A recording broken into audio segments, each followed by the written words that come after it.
அனைத்துலக உயிரோடை தமிழ் ILC தமிழ் உயிரோடை தமிழில் அன்பர்களே, அரசியல் களம் தாயக உடவியலாளர் இரா மனிதர்கள் இணைந்திருக்கின்றார். வணக்கம் ராமேந்திரன். வணக்கம் தானே அன்பர்களுக்கு நேர வணக்கம். இன்றைய நிகழ்ச்சியில் நாங்கள் இலங்கை தீவில் நடைபெறுகின்ற விடயங்களை பார்ப்போம். இதுவரை நாட்களும் நாங்கள் தொடர்ச்சியாக பொது தேர்தல் தொடர்பான விடயங்களை பார்த்து வந்திருந்தோம். பொது தேர்தல் முடிவுக்கு வந்து ஆட்சி யார் அமைத்திருக்கிறார்கள் என்ற விடயங்கள் எல்லாம் எங்களுடைய உறவுகள் எல்லோருக்குமே தெளிவாக தெரியும். 10வது நாடாளுமன்றம் தெரிவு செய்யப்பட்டு 21ஆம் தேதி முதலாவது அமர்வு நடைபெற்றது. ராமேந்திரன், நான் நினைக்கிறேன் வரலாறு காணாத வகையில் நாடாளுமன்றத்தில் புதுவிதமான ஒரு ஆட்சி அங்கே அமைக்கப்பட்டிருப்பதை நாங்கள் அவதானிக்கக்கூடியதாக இருக்கின்றது. அது தமிழர் தரப்பில் இருந்தாலும் சரி, சிங்கள தரப்பில் இருந்தாலும் சரி, ஒரு வித்தியாசமான நாடாளுமன்றம் இந்த 10வது நாடாளுமன்றம் என்றதை நாங்கள் கூறலாம். முதலில் 21ஆம் தேதி நீங்கள் என்ன அங்கே அவதானித்தீர்கள்? உண்மைதான், மாற்றம் என்ற ஒரு கோஷத்தோடு அரசியலிலே ஒரு குறிப்பிடத்தக்க ஒரு அவதானிப்பை கொண்டிருக்கின்ற ஒரு தரப்பாக தேசிய மக்கள் சக்தி அரசியல் ரீதியாக தன்னுடைய ஆதரவு தளத்தை வலுப்படுத்தி கொண்டிருக்கின்ற பின்னணியில் 10வது நாடாளுமன்றம் பல விடயங்களை தன்னகத்தை கொண்டதாக அமைந்திருக்கின்றன. நீங்கள் குறிப்பிட்டதை போன்று அவர்கள் பல விடயங்களை இந்த 10வது நாடாளுமன்ற என்பது ஒரு புதுவிதமான ஒரு பயணத்தை அது தொடங்கி இருப்பதை நாங்கள் பார்க்கக்கூடியதாக, குறிப்பாக அமைச்சரவை விடயங்கள். இதற்கு முன்னைய அரசுகள் எல்லாமே தங்களுடைய கூட்டணி கட்சிகளையும் தங்களுடைய அதாவது ஊழல் முறைகேடுகள் உள்ளிட்ட பல்வேறு விடயங்கள் கட்சி நடவடிக்கைகளிலே தங்களோடு தோளோடு தோள் நிற்பவர்களையும் திருப்திப்படுத்தக்கூடிய வகையிலே, தொடர்ந்தும் தங்களுடைய ஆதரவு தளத்தை திருப்திப்படுத்தக்கூடிய வகையிலே அமைச்சரவை பட்டியலை மிக பெரிதாக என்றால் அவர்கள் எல்லோரையுமே அந்த பதவிகளை கொடுத்து தக்க வைப்பதற்காக அந்த அமைச்சர்களுடைய எண்ணிக்கை என்பது ஒரு வரையறை இல்லாமல் நீண்டு கொண்டு செல்கின்ற ஒரு தன்மை. அதற்கு மேலதிகமாக இராஜாங்க அமைச்சர்கள், என்னால் அமைச்சர்களாக எல்லோரையுமே திருப்திப்படுத்தி விட முடியாத ஒரு நிலைமையிலே இராஜாங்க அமைச்சர்களை நியமித்து அவர்கள் தங்களுடைய அரசியல் ரீதியாக தங்களுடைய ஆதரவு தளத்தை அவர்கள் இவ்வாறு வலுப்படுத்திக் கொள்ளக்கூடிய ஒரு நிலைமை இருந்தது. இந்த தேசிய மக்கள் சக்தி அரசாங்கம் ஆரம்பத்திலே கூறிவிட்டது தங்களுடைய அமைச்சரவை 25க்கு மேற்படாது, 25 பேராக தான் அதிகபட்ச எண்ணிக்கை என்ற ஒரு செய்தியை கூறியிருந்தது. அந்த வகையில் அவர்கள் தற்போது வரை 21 அமைச்சர்களை, அதாவது கேபினட் அந்தஸ்துள்ள அமைச்சர்களை நியமித்திருக்கின்றார்கள். அதிலே ஜனாதிபதி அன்றகுமார திசாநாயக்காவும் தன் வசம் அமைச்சுக்களை வைத்திருக்கின்றார் என்ற வகையிலே அவரோடு சேர்த்து 22 அமைச்சர்கள் என்று நாங்கள் எடுத்துக்கொண்டாலும் மிகுதி 3 அமைச்சர்கள் நியமிக்கப்பட வேண்டி இருக்கின்றது. அது தொடர்பாக எந்த ஒரு தெளிவான செய்திகளும் இல்லை. இதுவரை 21 அமைச்சர்கள் பதவியேற்றிருக்கின்றார்கள். அதற்கு பின்னர் அவர்களுக்கான செயலாளர்கள், அமைச்சருக்கான செயலாளர்கள் நியமிக்கப்பட்டிருக்கின்றார்கள். இந்த முறை அவர்கள் பதில் அமைச்சர் என்ற வகையில், ராஜாங்க அமைச்சர் என்று இல்லாமல் அவர்கள் பதில் அமைச்சர்களாக கணிசமானவர்களை 28, 29 பதில் அமைச்சர்கள் நியமிக்கப்பட்டிருக்கின்றார்கள். பிரதமரும் ஜனாதிபதியும் விஜிதஹேரத் 3 பேருமே பெரும்பாலான முக்கியமான அமைச்சர்களை தங்கள் வசம் வைத்திருக்கிறார்கள். இந்த 3 பேர் தான் இந்த ஜனாதிபதி தேர்தல் நடைபெற்று இந்த புதிய அரசு பொறுப்பேற்கின்ற வரை இந்த அரசு இயந்திரத்தை முற்றுமுழுதாக அந்த 3 அமைச்சர்கள் 3 பேரும் தான் முழு லாகாக்களையும் தங்களுடைய கைகளில் வைத்து ஆட்சி அதிகாரத்தை கொண்டு நடத்தியிருந்தார்கள். இப்போ அந்த வகையிலே அவர்கள் தான் ஒரு பிரதானமானவர்களாக பார்க்கப்படுகின்றார்கள். ஏனையவர்கள் அதிலே உள்வாங்கப்பட்டிருக்கிறார்கள். அந்த வகையிலே நீங்கள் குறிப்பிட்டதை போன்று நவம்பர் 21ஆம் தேதி 10வது நாடாளுமன்றத்தினுடைய கன்னி அமர்வு இடம்பெற்றிருக்கின்றது. அங்கே இந்த நாங்கள் 2019 திரும்பி பார்க்கக்கூடிய வகையிலே என்னால் மாற்றம் என்ற அடிப்படையிலும் எளிமை என்ற அடிப்படையிலும் அன்றைய அரசாங்கம் பல்வேறு நடவடிக்கைகளை எடுத்து வருகின்ற ஆரம்பத்திலிருந்தே அவர் தனியே தன்னுடைய ஒரு கார்ல, இல்லையென்று சொன்னால் ஜனாதிபதிகள் வருகின்ற போது அவர்களுக்கான படை பாதுகாப்புகள், இன்னொரு அதற்கே பல வாகனங்கள், பல ஒரு அணிவகுப்பாக ஒரு வாகன தொடரணியாக அவர்கள் அங்கே வருவதை, நாடாளுமன்றத்துக்கு வருவதை பார்க்கக்கூடியதாக இருந்தது. ஆனால் இந்த முறை தனியே ஒரே ஒரு காரில் ஜனாதிபதி அன்ரோகுமார திசாநாயக்க நாடாளுமன்றத்துக்கு வந்து சேர்ந்திருந்தார். அதைவிட முக்கியமாக இன்னொரு விடயம் ஒரு முன்னிலைப்படுத்தப்படுகின்றது. உண்மையிலே நாடாளுமன்றத்துக்கு ஜனாதிபதி வருகை தருகின்ற போது அந்த நாடாளுமன்றத்தில் இருக்கின்ற சபாநாயகர் உள்ளிட்டவர்கள் அங்கே சென்று அவரை வரவேற்பதும், அதற்கென நியமிக்கப்பட்டவர்கள் அந்த ஜனாதிபதியினுடைய காரினுடைய கதவுகளை திறந்து அவரை அந்த செங்கம்பலத்தின் ஊடாக அவரை அழைத்து செல்கின்ற அந்த சம்பிரதாயபூர்வமான நடவடிக்கைகள் எல்லாம் இடம்பெறும். இவை அனைத்து எதுவுமே இல்லாமல் தனியே ஒற்றை காரில் வந்து இறங்கி தானே காரனுடைய கதவை திறந்து இறங்கி நாடாளுமன்றத்துக்கு அவர் செல்கின்ற விடயங்கள் முதன்மைப்படுத்தப்பட்டு வருகின்றது. உண்மையிலே ஒரு சாதாரணமாக இருக்க வேண்டிய விடயங்கள் தான் இவை. இதுவரை காலமும் அரசியல் என்ற பெயரிலே, ஆட்சி அதிகாரம் என்ற பெயரிலே இருந்தவர்கள் எவ்வாறு ஒரு படோடகமாக வாழ்ந்தார்கள் என்கின்ற ஒரு நிலையிலே இந்த விடயங்கள் எல்லாம் ஒரு அரிதான ஒரு முதன்மைப்படுத்தக்கூடிய விடயங்களாக மாறி இருக்கு. ஆகவே உண்மையிலே ஒரு மக்கள் விரும்பக்கூடிய வகையிலே மக்களுடைய வரிப்பணத்தை அதிக அளவிலே செலவழிக்காமல், இல்லை ஒரு முறைமை என்ற அடிப்படையிலே தேவையற்ற மரியாதைகள், தேவையற்ற விடயங்களை, சம்பிரதாயபூர்வமான நடவடிக்கைகள் அனைத்தையுமே தவிர்த்து மிக இலகுவாக எளிமையாக அந்த விடயங்களை கையாளக்கூடியவராக அன்ரோகுமார திசாநாயக்க தன்னை முன்னிலைப்படுத்தக்கூடிய விடயங்களை இவ்வாறாக அடையாளப்படுத்தக்கூடிய நிகழ்வுகளை நாங்கள் இதிலே அவதானிக்கக்கூடியதாக இருக்கின்றது. அந்த வகையிலே முதல் நாள் பாராளுமன்ற அமர்வு ஏற்கனவே அவர்களுக்கான ஆசனங்கள் அங்கே ஒதுக்கப்படாத காரணத்தினால் முன்னர் அந்த போதிய அவகாசத்திலே அந்த ஒவ்வொரு ஆளுங்கட்சி எதிர்கட்சி என்ற 2 தரப்பாக அந்த சபா மண்டபம் பிரிக்கப்பட்டு அதிலே உறுப்பினர்களுக்கான பெயர்கள் எந்தெந்த இடத்திலே உறுப்பினர்கள் அமர்வது என்று தீர்மானிக்கப்பட்டு அதற்கேற்றவாறு அவர்களுக்குரிய அந்த இருக்கைகள் ஆசனங்களிலே அந்த பெயர்கள் வைக்கப்பட்டு அவர்களுக்கான ஆசனங்கள் ஒதுக்கப்படும். ஆனால் அந்த வகையிலே ஆசனங்கள் ஒதுக்கப்படக்கூடிய நடவடிக்கை இல்லாத காரணத்தினால் கன்னி அமர்வான அந்த முதல் அமர்விலே அவர்கள் விரும்பிய இடத்திலே உறுப்பினர்கள் அமரலாம் என்ற ஒரு விடயம் தெரிவிக்கப்பட்டிருக்கின்ற நாடாளுமன்றத்தினால் இனிமேல் அடுத்த கட்ட இனி அவர்களுடைய தெரிவுகளுக்கு பின்னர் இனி அடுத்த கட்ட அமர்விலே இந்த விடயங்கள் இறுதி செய்யப்படும் என்று சொல்லப்படுகிறது. ஆகவே உண்மையிலே இப்படியாக அடையாள ரீதியான சில விடயங்கள் ஒரு முதன்மைப்படுத்தக்கூடியதாக இருக்கின்றது. நாங்கள் தொடர்ச்சியாக கூறுவதை போன்று நாங்கள் பொறுத்திருந்து பார்க்க வேண்டும். பயணம் என்பது நீண்ட தூரம். வெறுமனே இப்படித்தான் கோட்டபாய ராஜபக்சவும் வந்தவுடன் ஒரு பல விடயங்கள் தன்னுடைய புகைப்படங்களை அரசு அலுவலகங்களிலே வைப்பதை காட்சிப்படுத்துவதை தவிர்க்குமாறு கூறினார். அதன் மூலமாக பல மில்லியன் செலவுகள் தவிர்க்கப்பட்டதாக கூறினார். இப்படியாக பல விடயங்களை அவரும் ஒரு அடையாள ரீதியாக செய்தார். சில மாதங்களிலே அவரும் பழைய பாதையிலே ஒரு பயணிக்கக்கூடிய ஒரு நிலைமை, அவர்களுடைய ஆட்சி அதிகாரமும் பழைய பாதையிலே பயணிக்கக்கூடியதாக. ஆனால் கோட்டபாய ராஜபக்சே என்கிற ஒரு தனி மனிதன் ஜனாதிபதியாக இருந்தாலும் இங்கே ராஜபக்சேக்களுடைய ஆட்சி, அவர்களுடைய கட்சி, அவர்களுடைய அந்த அதே ஊழல் நிறைந்த தரப்பினருடைய கைகளிலே ஆட்சி அதிகாரம் ஒப்படைக்கப்பட்டதன் காரணமாக அந்த இருதுருவ நிலை அங்கே காணப்பட்டதன் காரணமாக அவ்வாறு இருந்ததோ, இல்லை எப்படித்தான் இருந்தாலும் ஒரு நிறைவேற்று அதிகாரம் கொண்ட ஜனாதிபதியினால் ஏன் அவற்றை முழுமையாக நடைமுறைப்படுத்த முடியவில்லை, ஏன் அதை தடுக்க முடியவில்லை என்ற ஒரு கேள்வியும் இருக்கின்றது.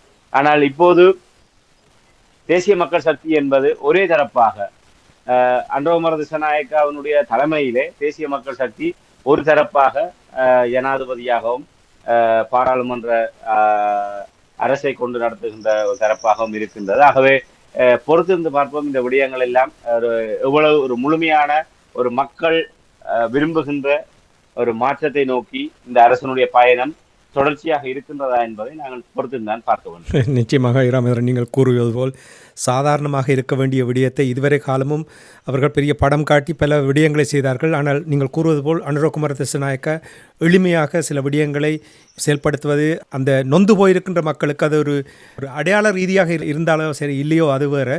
ஆனால் அந்த நொந்து போயிருக்கிற மக்களுக்கு ஒரு ஆறுதல் அளிக்கின்ற என்றால் எங்களுடைய பக்கத்தில் இருந்து அவர் பார்க்கிறார், மக்களோடு சேர்ந்து நின்று செயல்படுகிறார் என்ற விடயத்தை தான் அவர்கள் கூறுவதை நானும் அறிகிறேன். நீங்கள் கூறியதையும் வைத்து நான் அதைத்தான் உணர்கிறேன். அதை விட ஒரு விடயம் அந்த மக்கள் தாங்களாக விரும்பி கொண்டு வந்த மாற்றம். ஆகவே அதற்கேற்றவாறு அவர் செயல்படுகின்ற போது அதை அவர்கள் அதுதான். உலக அங்கீகாரத்தோடு அதை ஏற்றுக்கொள்கின்ற தன்மையும் இருக்கின்றது. நிச்சயமாக.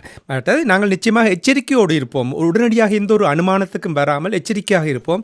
சந்தர்ப்பங்கள் கொடுத்து பார்ப்பது, நாங்கள் கொடுக்குறோமோ இல்லையோ அது நடந்துதான் ஆக போகிறது. நாங்கள் பொறுத்து எங்களுடைய அமைதியை காக்க வேண்டும். ஆனால் எங்களுடைய இலக்கு என்ன என்பதை, எங்களுடைய பொறுப்புகளை நாங்கள் தொலைந்து போக விடாமல் நாங்கள் பாதுகாப்பாக அதில் கவனம் செலுத்துவோமாக இருந்தால் நிச்சயமாக எந்த ஒரு பிரச்சனையும் இருக்காது. ஏனால் தமிழர்கள், முஸ்லீம்கள், சிங்களவர்கள் என்ற வேறுபாடு இல்லை. எடுத்த எடுப்பிலேயே இப்படியான சில அடையாள ரீதியான செயல்பாடுகளின் நிமித்தமாக நாங்கள் ஒருவரை தலையில் தூக்கி வைத்து கொண்டாடி விட்டு பின்னர் காலில தூக்கி போட்டு அளவுக்கு இல்லாமல் நிதானமாக அந்த விடயங்களை அவதானித்து அதுதான் ஆரோக்கியமாக இருக்கும். இன்று கோட்டபாய ராஜபக்சவை 69 லட்சம் மக்கள் வாக்களித்து தெரிவு செய்தார்கள். 2 வருடத்துக்குள்ளாகவே நாட்டை விட்டு ஓடுகின்ற அளவுக்கு மக்களால் விரட்டி அடிக்கப்படுகின்ற நிலைமை என்று சொன்னால் அந்த நிலைக்கு காரணம் இந்த மக்களுடைய கண்மூடித்தனமான பற்றுதலும் பின்தொடர்தலும். ஆக அந்த அனுபவத்தில் இருந்து நாங்கள் அதற்காக இவர்கள் அந்த வழியில செல்வார்கள் என்றால் இவர்கள் மாற வேண்டும், மாற்றத்தை நோக்கி இவர்கள் செல்வார்கள் என்ற நம்பிக்கை இருந்தாலும் நாங்கள் சிங்கள மக்கள், தமிழ் மக்கள், முஸ்லிம் மக்கள், இலங்கையர்களாக இந்த நாட்டிலே எல்லோருமே சமத்துவத்தோடு வாழக்கூடிய ஒரு நிலைமை உருவாகக்கூடிய நிலைமை வரை இந்த விடயங்களை நிதானமாக அதை அவதானித்துக் கொண்டிருப்பதுதான் ஒரு சால பொருத்தமான விடயம் என்பதை தான் இந்த இடத்துல நாங்கள் பதிவு செய்ய முடியும். உதைபந்தாட்ட போட்டியில் கடைசி விசில் அடிக்கும் மட்டுக்கும் ஒரு நாளும் நீங்கள் கொண்டாடக்கூடாது வெண்டுவிட்டேன் என்று கூறுவார்கள். அவ்வாறு தான் நாங்களும் இதை எதிர்நோக்க வேண்டும். எனவே நாங்கள் பொறுமையாக, அமைதியாக, நிதானமாக இவற்றை கையாள வேண்டும். எங்களுடைய இலக்கு என்ன என்பதில் நாங்கள் குறியாக இருப்பதுதான் முக்கியம் என்றதை கூறிக்கொண்டு, சரி, நீங்கள் அந்த 10வது நாடாளுமன்றம் ஆரம்பித்த விடயங்கள் தொடர்பாக கூறினீர்கள். அனுர குமார திசாநாயக்கா, அதாவது வரலாறு காணாத வகையில் நாங்கள் பழக்கப்பட்ட சிங்கள அரசியல்வாதிகளுடைய முகங்களை பார்த்து பழகியவர்களுக்கு அனுர குமார திசாநாயக்கா ஒரு புது மனிதராக நாங்கள் பார்த்திருக்கின்றோம். நாடாளுமன்றம் ஆரம்பிக்கும் பொழுது கொள்கை பிரகடனம் நடைபெற்று ஆகிறது. முதல் தடவையாக அனுர குமார திசாநாயக்கா கொள்கை பிரகடன உரை நடத்தியிருக்கின்றார். இந்த உரை தொடர்பாக என்ன அவதானித்தீர்கள் என்று கூற முடியுமா? அவருடைய இந்த உரை தொடர்பாக உண்மையிலே சிம்மாசன உரை என்று கூறுவார்கள்.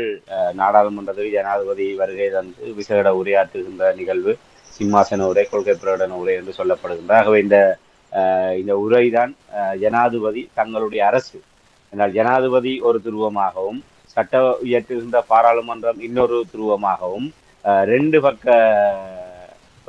முனையிலே ஆட்சி அதிகாரங்கள் பயணிக்கின்ற ஒரு நிலைமை இருக்கின்றது. நிறைவேற்று அதிகாரம் கொண்ட ஜனாதிபதி சர்வ வல்லமை பொருந்தியதாக ஒரு தரப்பாக ஆட்சி அதிகாரங்களை கொண்டு நகர்த்துகின்ற போது, பாராளுமன்றம் ஒரு ஜனநாயக ரீதியாக மக்களால் தெரிவு செய்யப்பட்ட பிரதிநிதிகளை கொண்டதாக ஒரு சட்டவாக்க சபையாக பாராளுமன்றம் செயல்படுகின்றது. ஆகவே அந்த 2ஐயும் ஒரு புள்ளியிலே இணைக்கக்கூடிய வகையிலும் அந்த இடத்திலே தங்களுடைய இந்த அரசு எந்த பாதையில செல்ல போகின்றது, அரசினுடைய நிலைப்பாடு என்ன என்பதை அந்த பாராளுமன்றத்திலே ஒரு அறிவிக்கின்ற ஒரு செயல்பாடாகத்தான் இந்த விடயம் பார்க்கப்படுகின்றது. உண்மையிலே கடந்த காலத்திலும் இந்த கொள்கை பிரகடன உரைகள் என்பது மிக ஒரு முக்கியமாக எல்லோராலுமே அவதானிக்கப்பட்டது. நீங்கள் குறிப்பிட்டதை போன்று அனுர குமார திசாநாயக்க பல விடயங்களிலே தங்களை ஒரு வளமைக்கு மாறாக ஒரு மாற்றத்தை நோக்கியதாக, எளிய மக்களுடைய ஒரு தரப்பாக, இல்லை ஒரு பாதிக்கப்பட்ட தரப்பினருடைய தரப்பாக அவர்கள் தங்களை அடையாளப்படுத்த முற்படுகின்றார்கள். கொள்கை பிரகடன உரையிலே பாரிய அளவிலே எதிர்பார்த்த அளவுக்கு உண்மையிலே ஒரு பெரிய ஒரு ஏமாற்றம் நிறைந்ததாகத்தான் அதை அவதானிக்கக்கூடியதாக இருக்கின்றது. அவர்கள் வெறுமனே ஆரம்பத்திலிருந்து அவர்கள் கூறுவது இனவாத மதவாத அரசியலுக்கு ஒருபோதுமே எங்களுடைய ஆட்சியிலே இடம் இருக்காது என்கின்ற விடயத்தை தான் முதன்மைப்படுத்தி இருக்கின்றார்கள். அதை எப்படி அவர்கள் செயல்படுத்த போகின்றார்கள் என்பதை அவர்கள் ஒரு தெளிவுபடுத்தக்கூடிய ஒரு நிலைமை இருக்கவில்லை. ஒரு இன ரீதியாகவோ மத ரீதியாகவோ எந்த ஒரு அரசியலுக்கும் நாங்கள் இடமளிக்க போவதில்லை என்று சொன்னால், வந்து அவருடைய அந்த அமைச்சரவை நீங்கள் பார்த்தீர்களானால் அதிலே பௌத்த சாசனத்துக்கு என்று சொல்லி ஒரு அமைச்சர் நியமிக்கப்பட்டிருக்கின்றது. ஆனால் ஏனைய மதங்களுக்கான அமைச்சுக்கள் வந்து அது தொடர்பாக ஒரு தெளிவற்ற நிலைமை இருக்கின்றது. ஆகவே பௌத்த சாசனத்துக்கு என்று சொல்லி ஒரு அமைச்சை நியமித்து விட்டு இன மத பேதம் இல்லாமல் அது அந்த வெறுப்பரசியலுக்கு இடம் இருக்காது என்று சொன்னால், அப்ப மத அரசியல் அங்கே கோலச்சுகின்றதான ஒரு ஜனாதிபதியாக பௌத்த மதத்துக்குரிய முன்னுரிமையை பேணி பாதுகாப்பேன் என்று சத்தியப்பிரமாணம் எடுத்துவிட்டு அந்த பௌத்த மதத்துக்கு என்று சொல்லி ஒரு விசேடமாக ஒரு அமைச்சை நியமித்து விட்டு எப்படி ஏனைய மதங்களுடைய சமத்துவத்தை இவர் பேண போகின்றார்கள்? வெறுமனே வார்த்தைக்கு வார்த்தை சமத்துவம் சமத்துவம் என்று பேசுகின்றார்கள். அந்த சமத்துவம் என்பது வெறுமனே வார்த்தைகளால் வருவதல்ல. உண்மையிலே ஒரு இடதுசாரி பின்னணி கொண்ட ஒரு போராட்ட இயக்கமாக இருந்து வந்த ஜேவிபியினருக்கு இது நன்றாகவே தெரியும். சொல் என்பது ஒரு மாற்றம் என்பது வெறும் சொல்லாக இருக்க முடியாது. அது செயலாக இருக்கின்ற போதுதான் நிச்சயமாக அது ஒரு எல்லோராலுமே ஏற்றுக்கொள்ளக்கூடிய இல்ல எல்லோருக்கும் அது பயன் தரக்கூடியதாக இருக்கும். ஆகவே இவர்கள் இதிலே கூறுகின்ற விடயங்கள் எல்லாமே ஒரு முன்னுரையாக முகவுரையாகத்தான் இருக்கின்றதே தவிர ஒரு வழிபரவடத்தை காட்டக்கூடியதாக இந்த கொள்கை பிரகடன உரை அவதானிக்க முடியவில்லை. இப்ப நாங்கள் இன மத அரசியல், அதாவது அதனூடாக ஒரு வெறுப்பரசியலை நாங்கள் இடமளிக்க மாட்டோம் என்று சொன்னால் அது வெறுமனே ஒரு ஒரு லெட்டர் இல்லை, ஒரு விசிட்டிங் கார்டை போன்று ஒரு அடையாளமாகத்தான் இந்த விடயங்களை கடந்து செல்ல போகின்றார்கள். இல்லை, அந்த கொள்கை பிரகடன உரையிலே இது எப்படி நாங்கள் இலங்கையிலே ஒரு பன்மைத்துவம் மிக்க ஒரு நாடு, இங்கே சிங்களவர்கள், தமிழர்கள், முஸ்லிம்கள், பரங்கியர்கள் என பல இனங்கள் இருக்கின்றது, பல மொழிகள் பேசுபவர்கள் இருக்கின்றார்கள், பல மதங்களை பின்பற்றக்கூடியவர்கள் இருக்கின்றார்கள். ஆகவே அவர்களுடைய தனித்துவங்கள் கடந்த காலங்களில் எவ்வாறு பாதிப்பை ஏற்படுத்தப்பட்டிருக்கின்றது, ஆகவே அதிலிருந்து நாங்கள் எவ்வாறு மாறுபட்ட ஒரு நிலைமையை கொண்டு வந்து இந்த ஒரு இன ரீதியாகவோ மத ரீதியாகவோ ஒரு வெறுப்பையும் பிளவையை ஏற்படுத்தக்கூடிய ஒரு நிலைமையை நாங்கள் இல்லாமல் செய்ய போகின்றோம் என்ற வழிபெறத்தை இந்த கொள்கை பிரகடன உரையிலே அவர் நிச்சயமாக சுட்டிக்காட்டி இருக்க வேண்டும். ஆனால் அப்படி எதுவுமே அங்கே சுட்டிக்காட்டப்படவில்லை. இப்ப இதே போன்றான எல்லா விடயங்களுமே பொருளாதார ரீதியான விடயங்கள், அதே போன்று சுற்றுலாத்துறையை மேம்படுத்துவது தொடர்பாக, நவீன தொழில்நுட்பத்தோடு இந்த இலங்கையை எப்படி இணைப்பது என்பது தொடர்பாக ஏற்கனவே நாங்கள் ஒரு சந்தர்ப்பத்தில் கூறின உறவுகளுக்கு நினைவிருக்கும் என்று நம்புகின்றேன். நான் நினைக்கிறேன் மாத்தறை மாவட்டத்திலே அன்றகுமார் திசாநாயக்க அவர்கள் ஜனாதிபதி தேர்தலுக்கு முன்னர் ஆற்றிய உரை தொடர்பாக நாங்கள் இங்கே ஒரு குறிப்பிட்டு கூறியிருந்தோம். அதாவது இளைஞர்களுக்கான வேலை வாய்ப்பு, இளைஞர்களுடைய இன்றைய தகவல் தொழில்நுட்ப துறையோடு இளைஞர்களுக்கு இருக்கின்ற தொடர்புகள், அதை வலுப்படுத்துவதனூடாக உலகத்தோடு படி இலங்கையர்களை இணைப்பது என்பது தொடர்பாக மிக விரிவாக அந்த நான் நினைக்கிறேன் ஒரு சில மாதங்களுக்கு முன்னரே மாத்திரையில் நடந்த இளையோர் தேசிய மக்கள் சக்தியினுடைய பெரிய மாநாட்டிலே அந்த விடயத்தை கூறியிருந்தார். இலங்கையில எப்படியான ஒரு நிலைமை இருக்கின்றது, இன்று உலகம் தகவல் தொழில்நுட்பத்தில் எவ்வாறு வியாபித்திருக்கின்றது, அந்த தகவல் தொழில்நுட்பத்தோடு இலங்கையில் இருக்கின்ற இளையவர்களை இணைக்கக்கூடிய அளவுக்கு இங்கே வேலை திட்டங்களோ அது தொடர்பான வாய்ப்புகளோ இல்லாத ஒரு சூழ்நிலை இருக்கின்றது. தாங்கள் ஆட்சிக்கு வந்தால் அந்த விடயங்களை செய்வோம் என்று அந்த மாத்திரை கூட்டத்திலே கூறியிருந்த விடயத்தை நாங்கள் கூறியிருந்தோம். அதுதான் நாங்கள் அதுல முக்கியமாக குறிப்பிட்டதுக்கான காரணம். அந்த நேரத்திலே ஒரு எப்படியான ஒரு தூர நோக்கோடு அன்றகுமார் திசாநாயக்காவுடைய பேச்சு, இதிலே அன்றகுமார் திசாநாயக்கா இதை செய்கின்றாரா செய்யாமல் போகின்றாரா என்பது வேறுபடியும். நாங்கள் அன்றைய தினமே சுட்டி காட்டியிருந்தோம், எங்களுடைய தமிழ் தேசிய அரசியலில் இருக்கின்ற தலைவர்களுக்கு இப்படியாக ஒரு தூர நோக்கோடு எதிர்கால தலைமுறையினரை எப்படி நாங்கள் அடுத்த கட்டத்துக்கு வளப்படுத்துவது என்கிற சிந்தனையோ ஒரு தெளிவான பார்வையோ எங்களிடம் இல்லை. வெறுமனே நாங்கள் ஒரு தமிழ் தேசிய அரசியலை ஒரு கோஷமாகவும் ஒரு எதிர்ப்பரசியலை முழக்கமாகவும் தான் வைத்து செயல்படுகின்றோமே தவிர எங்களுடைய வடக்கு கிழக்கில் இளையவர்கள் எப்படி இருக்கின்றார்கள், அந்த இளைஞர்களிடம் ஒரு விசேடமாக இந்த திறமைகள் இருக்கின்றது இல்லை, எங்களுடைய வடக்கு கிழக்கில் இருக்கிற பௌதிக ரீதியாக எங்களிடம் என்ன வளம் இருக்கின்றது, ஒரு இயல்பாகவே கிடைக்கின்ற இயற்கை வளத்தை எப்படி நாங்கள் அடுத்த கட்டத்துக்கு சந்தைப்படுத்தல் ஊடாக கொண்டு செல்வது, இப்படியாக எந்த திட்டமுமே எங்களிடம் இல்லை. இதைத்தான் நாங்கள் அன்றைய நிகழ்ச்சியில சுட்டி காட்டியிருந்தோம். அன்றகுமார் திசாநாயக்கா அவர் எல்லோருமே தேர்தலில் வென்ற சயித் பிரேமதாச தரப்பிடம் கூட அப்படியான ஒரு தெளிவான தூர நோக்கோ இல்லை சிந்தனையோ இருப்பதாக இல்லை. கிடைக்கின்ற சந்தர்ப்பத்திலே ஆட்சி அதிகாரத்தை கைப்பற்றி விட வேண்டும், அதற்கு பின்னர் பார்த்துக் கொள்வோம் என்கின்ற ஒரு வழக்கமான பாணியில் தான் ஏனையவர்கள் இருக்கின்றார்கள். ஆனால் அன்றகுமார் திசாநாயக்கா அவர்களுடைய தேசிய மக்கள் சக்தி தங்களுக்கு ஒரு சந்தர்ப்பம் கிடைத்து ஆட்சி அமைத்தால் அதை எப்படியாக கொண்டு செல்ல போகின்றோம், எதை நோக்கி கொண்டு செல்ல போகின்றோம் என்ற ஒரு தெளிவான ஒரு இலக்கு நோக்கி அவர்களுடைய பார்வை இருந்தது. நாங்கள் அந்த நேரத்தில் சுட்டி காட்டினோம். அது இந்த கொள்கை பிரகடன உரையிலும் அவர் அந்த விடயத்தை சுட்டி காட்டினார். அதாவது இந்த தகவல் தொழில்நுட்ப துறையிலே இலங்கையர்களுடைய வகைபாகத்தை கொண்டு வந்து உலகத்தோடு இப்படி அதை தொடர்படுத்துவது என்ற விடயங்களை அவர் அங்கே பேசினாக. இந்த பொருளாதார நெருக்கடிகள், இப்படியாக ஒரு இளைஞர்களுடைய விடயங்கள், அதே நேரத்திலே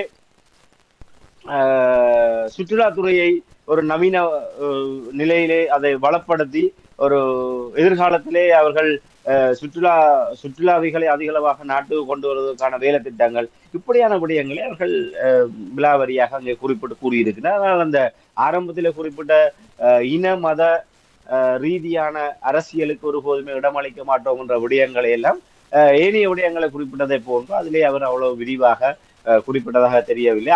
அதைத்தான் முதன்மைப்படுத்த விழிக்கின்றனர். ஆனால் எங்களுடைய அரசிலே அது இருக்காது என்று அதை எப்படி செய்ய போகின்றார்கள் என்பதை நாங்கள் பொறுத்துதான் பார்க்க வேண்டும். ரணில் விக்ரமசிங்க கூட தன்னுடைய கொள்கை பிரகடன உரைகளிலே இப்படியாக 2048 ஆண்டு இலங்கை சுதந்திரம் பெற்று 100வது ஆண்டை அடைகின்ற போது இலங்கை ஒரு மிகப்பெரிய ஒரு வளர்ச்சி பெற்ற நாடாக பொருளாதாரத்திலே தலை நிமிர்ந்த நாடாக கொண்டு வருவோம் என்று ஒரு கற்பனை உலகத்துக்கு மக்களை அழைத்து செல்லக்கூடிய ஒரு நிலைமை இருந்தது.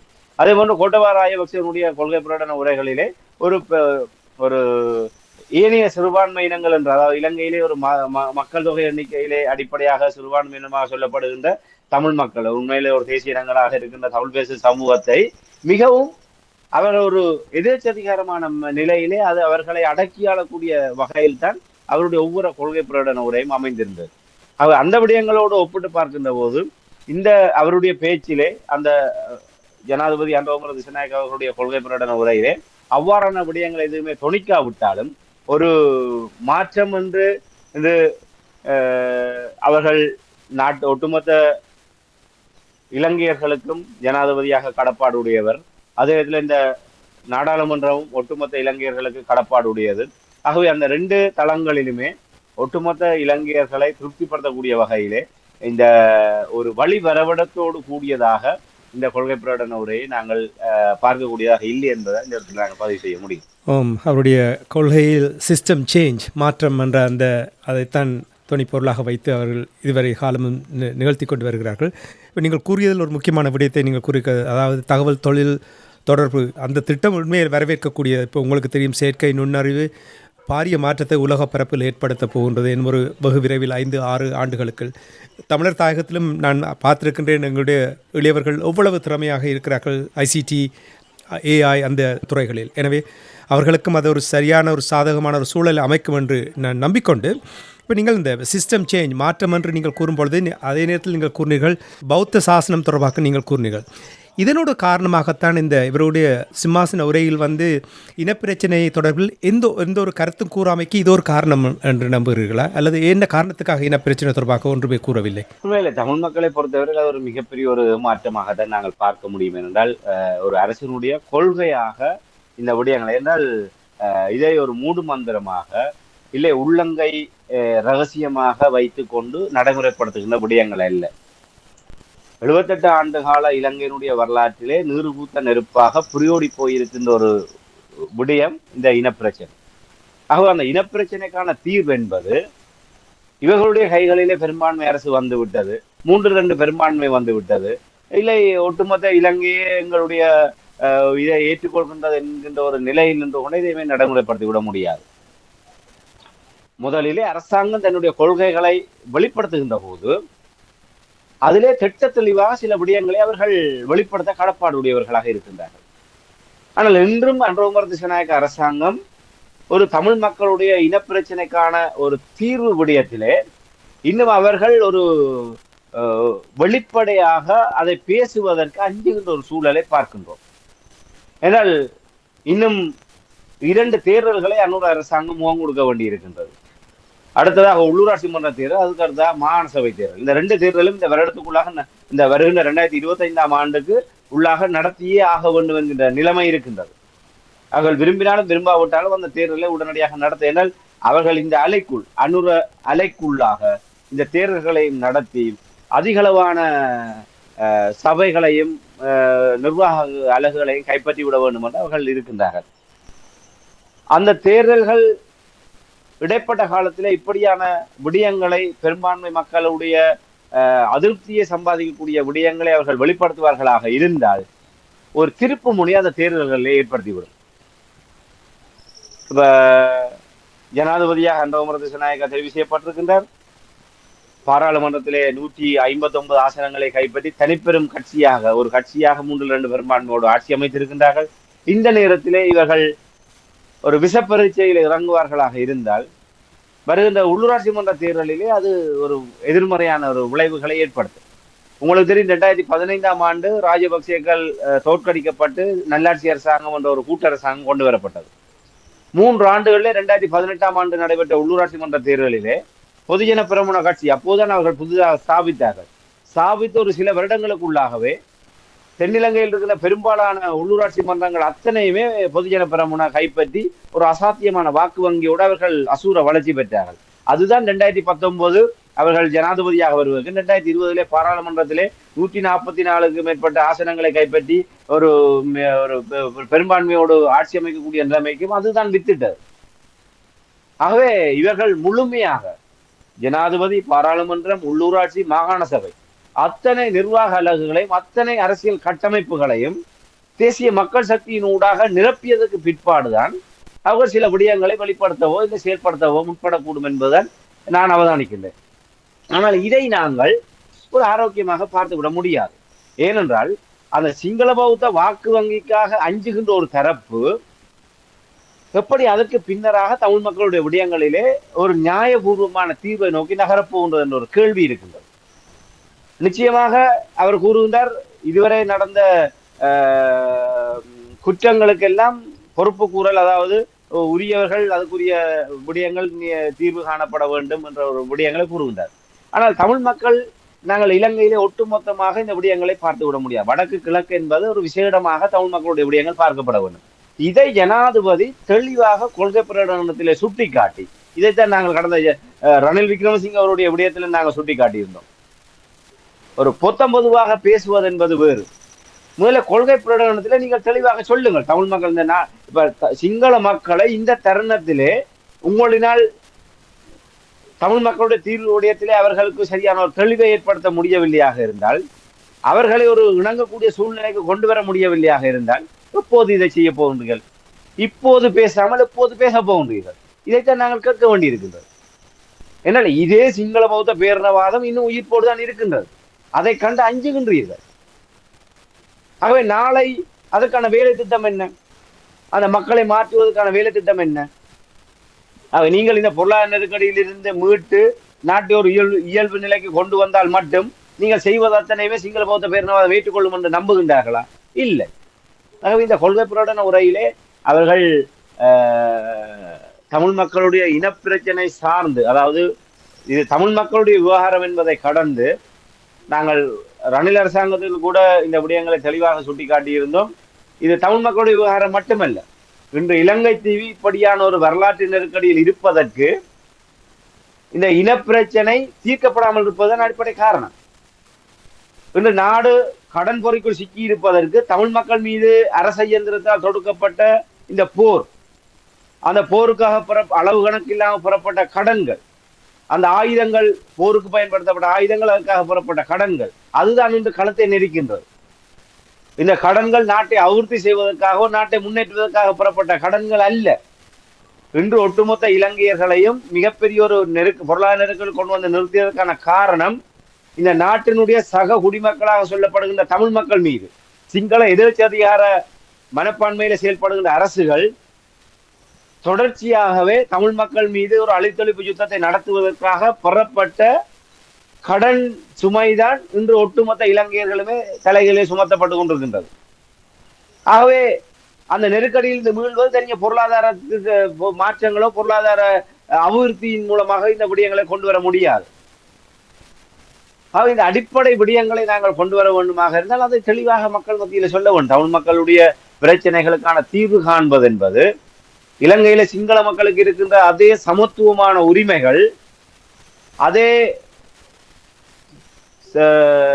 உரித்துக்கள் அனைத்துமே தமிழ் மக்களும் அனுபவிப்பதற்கு உரித்துடையவர்கள் என்பதை தெளிவாக எடுத்து கூறி, அந்த நிலையை நாங்கள் என்று உருவாக்குகின்றோமோ அப்போதுதான் ஒரு சுவீட்சமான இலங்கை எங்களால் கட்டியெழுப்ப முடியும்.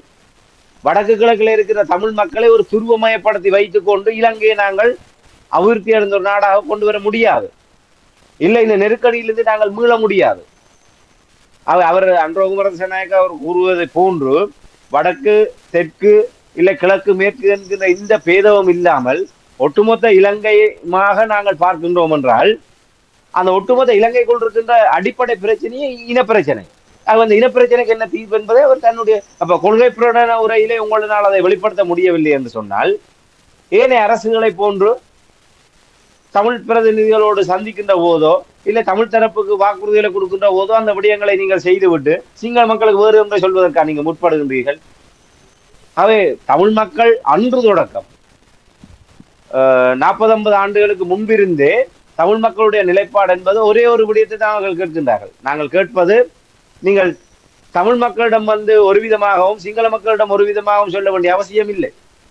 தமிழ் மக்களுக்கு எதை செய்ய போகின்றீர்கள் என்பதை பகிரங்கமாக கூறுகின்ற திராணி உள்ளவர்களால் தான் இந்த இனப்பிரச்சனையை தீர்த்து இலங்கையை ஒரு வளமுள்ள நாடாக, ஒரு அபிவிருத்தி அடைந்த நாடாக, ஒரு சுபிட்சமான இலங்கையை நோக்கி கொண்டு செல்ல முடியும். இல்லை, இப்படியாக ஒழித்து பிழைத்து விளையாடுபவர்களினால் நிச்சயமாக ஒருபோதுமே இலங்கையிலே மாற்றத்தை கொண்டு வந்து விட முடியாது. அப்ப இதை இவர்கள் அடிப்படை கட்டுமானத்தினூடாக இப்படி கொண்டு வர போகின்றார். ஒரு கொள்கை பிரகடன உரையிலே அதை இவர்கள் தெளிவாக நாட்டுக்கு சுட்டி காட்ட வேண்டும். இலங்கை என்கின்ற வரலாற்றிலே நீங்க மகாவம்ச மனோநிலையில் நின்று கொண்டு தமிழ் மக்களுடைய விடயங்களை தொடர்ந்து அணுகுகின்ற ஒரு போக்கைத்தான் இந்த இருட்டடிப்பை மூலமாக நாங்கள் பார்க்கக்கூடியதாக இருக்கின்றது. அந்த மகாவம்சம் என்பதே ஒரு கட்டுக்கதை. அந்த கட்டுக்கதையை சிங்கள மக்கள் மத்தியில் எடுத்து சொல்லக்கூடிய வகையில நீங்கள் ஒரு இடதுசாரி பின்னணி கொண்டவர்கள், ஒரு போராட்ட வழி வந்தவர்கள், இவர்களுடைய இப்போது ஒட்டுமொத்தமாக ஒரு ஒரு அரசியல் கட்டமைப்பாக விரிவடைந்திருக்கின்ற தேசிய மக்கள் சக்தி, இதனூடாக மக்கள் மத்தியில் அந்த மாற்றத்தை ஏற்படுத்த இவர்கள் என்ன செய்ய போகின்றார்கள்? ஆகவே எதுவுமே இல்லாமல் வெறுமனே இந்த கொள்கை பிரகடன உரையிலே வெறுமனே மற்ற விடயங்களை விட இந்த இனப்பிரச்சனை தொடர்பாக, தமிழ் மக்களுடைய பொறுப்பு கூறல் விடயங்கள் தொடர்பாக அதிலே ஒரு தெளிவாக தமிழ் மக்களுக்கு நாங்கள் ஒட்டுமொத்தமாக நிபந்தனையற்ற முறையிலே நாங்கள் தமிழ் மக்களும் இதிலே கண்மூடித்தனமாக பயணிக்க முடியாது. இந்த விடயங்களிலே இதுதான் யதார்த்தபூர்வமான நிலைப்பாடு. சிங்கள மக்கள் மத்தியிலே பகிரங்கமாக தமிழ் மக்களுக்கு அரசாங்கம் செய்கின்ற விடயங்கள் நாங்கள் கேட்டு பெறுவது சலுகைகள் அல்ல, லஞ்சம் அல்ல, இல்ல இறப்பிறந்து பெறுகின்ற பிச்சையும் அல்ல. இது உரிமை, தமிழ் மக்களுடைய உரிமை. ஆகவே இதை வழங்குவது என்பது வெளிப்படையாக நேர்மையாக இருக்க வேண்டும். நாங்கள் இதைத்தான் செய்ய போகின்றோம், இதைத்தான் வழங்கப் போகின்றோம் என்பதை பகிரங்கமாக நாட்டு மக்களுக்கு தெளிவுபடுத்தி தெரியப்படுத்தியதற்கு பிற்பாடுதான் அந்த வழித்தடத்தினூடாக இதை வழங்க முடியும். அப்படி வழங்குகின்ற போதுதான் ஒரு நிலைபெறான இலக்கை நோக்கி அடைய முடியும். இவர்களுடைய இந்த பயணம் என்பது இந்த விடயத்திலே இனப்பிரச்சனைக்கான தீர்வு விடயத்தை கொள்கை பிரகடன உரையிலே தவிர்த்திருப்பது நிச்சயமாக அனுர அரசாங்கமும் இந்த பௌத்த பேரினவாத அந்த பூச்சாண்டிக்குள் பயப்படுகின்றார்கள்.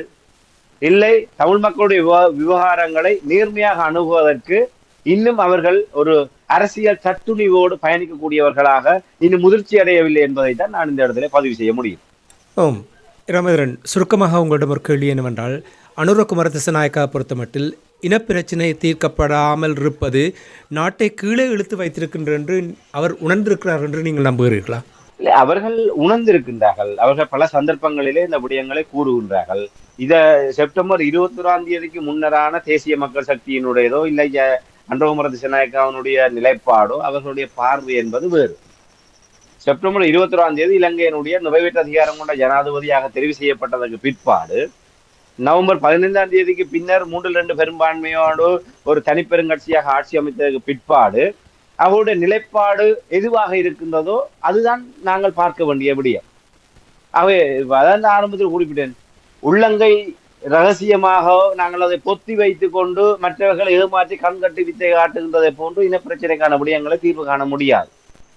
அவர் ஒரு தான் வழி ஜனாதிபதியாக பொருட்படுத்த போதே அவர் கூறிய விடயம் என்ன? காணாமலாக்கப்பட்ட ஒரு விடயத்திலே அந்த மக்களுடைய வலிகளை வேதனைகளை உணர்ந்தவன் நான் தலைமுறை வாழ்க்கையை வாழ்ந்து எப்படி அவசரப்பட்டேன், எவ்வளவு அதனால் பாதிப்புகளை எல்லாம் உணரக்கூடியவனாக இருக்கின்றேன் என்ற விடயங்களை கூறியவர் உணர்வுபூர்வமாக. ஆனால் இன்று வரை அதற்காக எந்தவித ஒரு பொறுப்புக்குரல் விடயங்களையுமே செய்யக்கூடியதற்கு இந்த நடவடிக்கைகளையும் எடுக்கவில்லை. அவர்கள் தனிப்பட்ட ரீதியாக அதை உணர்ந்து கொண்டார், எல்லோருமே உணர்ந்து.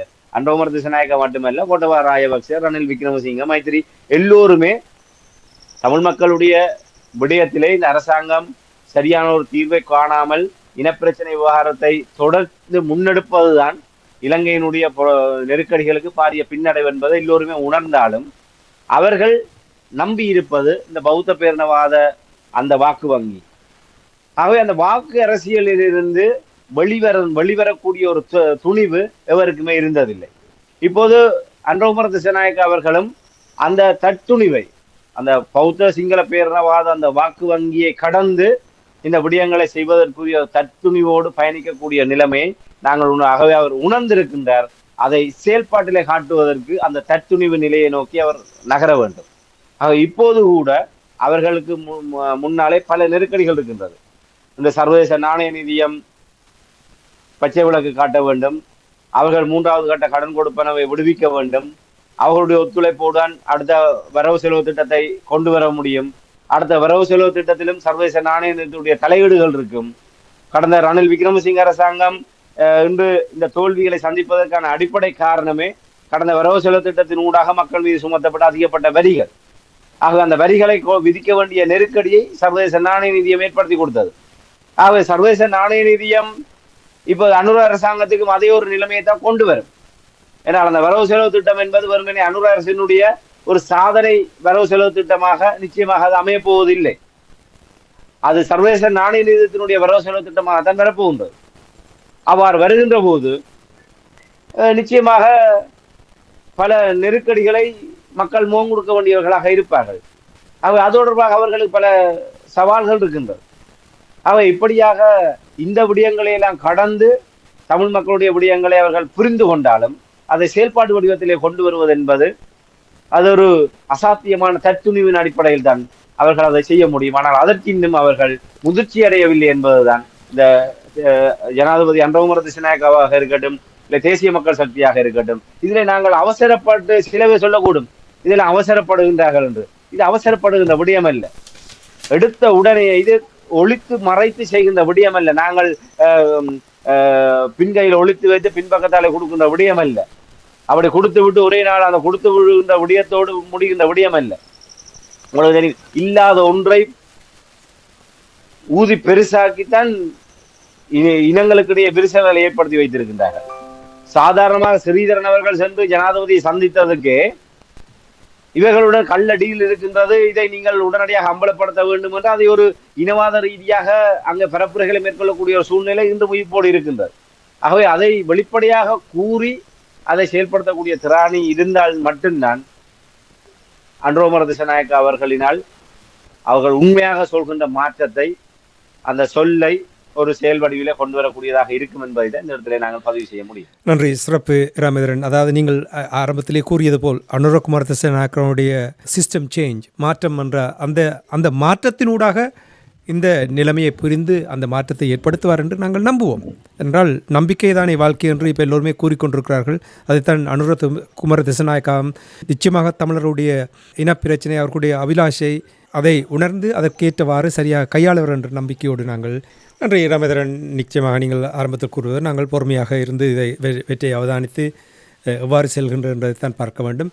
சிறப்பாக இன்றைய அரசியல் கலை நிகழ்ச்சியில் இணைந்து அங்குள்ள நிலைமைகளை உயிரோடை தமிழ் உறவுகளுக்கு எடுத்து வந்தமைக்காக அன்பர்கள் சார்பாக நன்றி கூறிக்கொண்டு மீண்டும் இன்னும் ஒரு அரசியல் கலை நிகழ்ச்சியில் இணைந்திருப்போம். அதுவரைக்கும் நன்றி, வணக்கம். நிச்சயமான நன்றி, வணக்கம்.